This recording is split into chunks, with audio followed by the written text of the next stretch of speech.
The Muslim Caliphate conquered vast territories from Central Asia to North Africa in less than a century.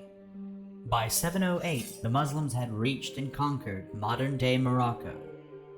The warriors of Islam were now just 50 kilometers away from Europe, and in 711, Berber General Tarik launched an invasion into Hispania. The old Roman province was under control of a Visigothic kingdom. Muslim forces landed in Gibraltar. Their forces numbered around 12,000 strong. They started conquering the land and defeating the Visigoths of King Roderick in 712 at the Battle of Guadalete. The capital, Toledo, was occupied. The Visigoth kingdom collapsed, and in 7 years all of the Pyrenees were subdued, save for mountainous regions. The ancestors of the Basques, the people called the Vascons, were not eager to surrender. Their force, led by nobleman Pelagius, defeated the Muslims in 718 at the Battle of Covadonga. Pelagius was able to form a new state in the northern part of the peninsula. It was called Asturias. His victory is the event that kick-started the Reconquista. The Muslims saw very little gain in attempting to pacify this inhospitable region and set their eyes on France.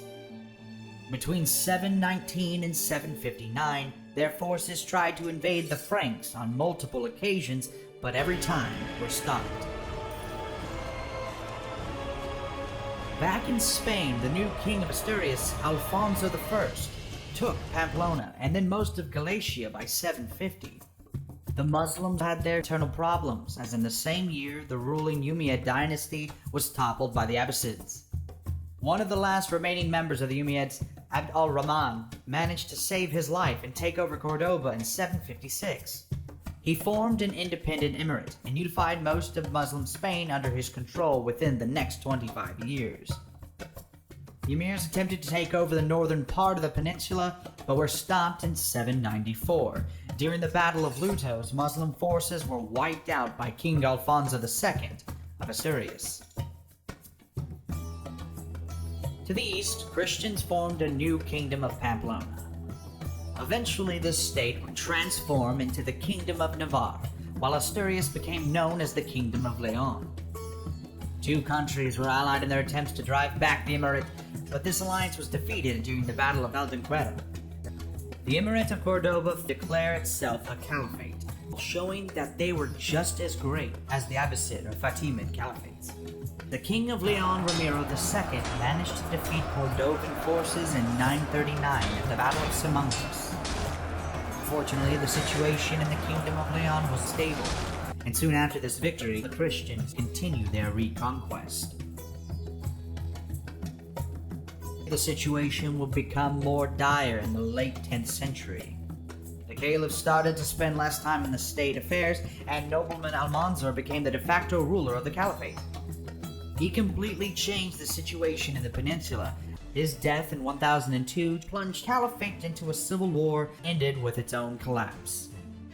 Muslim domain was divided into dozens of warring states called taifas. It's the perfect moment for the Christians to strike and take the peninsula back. The Navarrese king Sancho III succeeded in the unification of Castille, Leon, and Aragon. Upon his death, his realm was divided amongst his sons. This resulted in a number of wars. Non-stop raids and chaos marked the 11th century. The central figure during the time is Rodrigo Diaz de Vivar, also known as El Cid. This military leader entered the collective mythos of Spain and the whole of Christendom through his actions. One of the kings he served, Alfonso VI, managed to unite Leon, Castile, and Galicia. By 1077, Alfonso declared himself the Emperor of Spain. Many Muslim taifas were forced to pay him tribute, and in 1084, he was able to take control of the ancient capital, Toledo. This act worried Muslim entities all over the peninsula, and they asked their southern neighbors, the Almoravid Berbers, for help.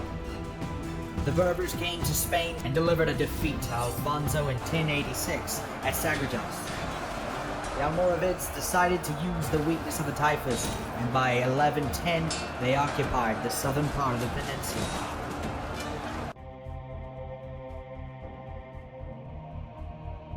However, the Christian kingdoms were now receiving significant help from their brethren, and it was showing itself all over the region.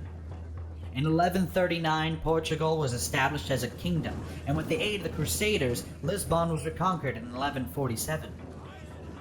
The Berbers were also having problems to the south, as a new sect called the Almohads started to take over Morocco and Spain, and by 1173, this process was concluded. The Almohads represented a more fanatical sect of Islam. While the Muslims were fighting each other, in the north, Spanish kingdoms were building a strong alliance. The Kingdom of Castille, led by Alfonso VIII, launched a campaign into Almohad territory.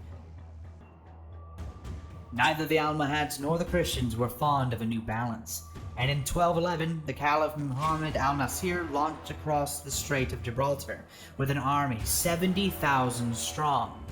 Pope Innocent III called for a new crusade, with more than 40,000 Crusaders coming together in Toledo by the spring of 1212. The kingdoms of Castille, Aragon, Portugal, and Navarre, along with the Knights Templar, Santiago and Calatrava Orders, were a part of this army, and this army would be led by the Castilian king Alfonso VIII. Never before had Christians or Muslims fielded such large armies in Spain, and this campaign was going to be decisive. The Muslim strategy was al-Nasir moved most of his forces fast to block passages in the Sierra Moreno Mountains, while sending groups to besiege enemy castles in the area. He thought that the knights would not be able to effectively fight in the mountains, and would soon run out of provisions. Alfonso attempted to cross the mountains in multiple locations, but was blocked. Alfonso's army was approached by a shepherd, who promised to guide them by an undefended passage. This maneuver surprised al-Nasir, who didn't have his whole army under his command. The armies were now in an area called Las Navas de Tolosa, where the decisive battle for Spain would take place. The Spaniards had to fight uphill. Their army was divided into three groups, with Alfonso in the center with knights from his orders, the King of Aragon Pedro to the left, and the King Sancho of Navarre to the right. Each of the groups were divided into three lines, with infantry in the first, cavalry in the third, and a mix of the two within the second.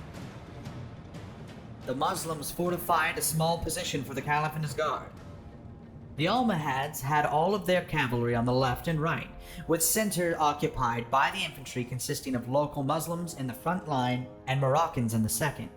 The vanguard of the army consisted of light skirmishers. Everything began with the Muslim cavalry attack on the left and the right. After some initial success, the Muslim riders were counterattacked by knights in the second line. The Caliph's cavalry was pushed back uphill, and Muslim skirmishers in the center retreated on contact.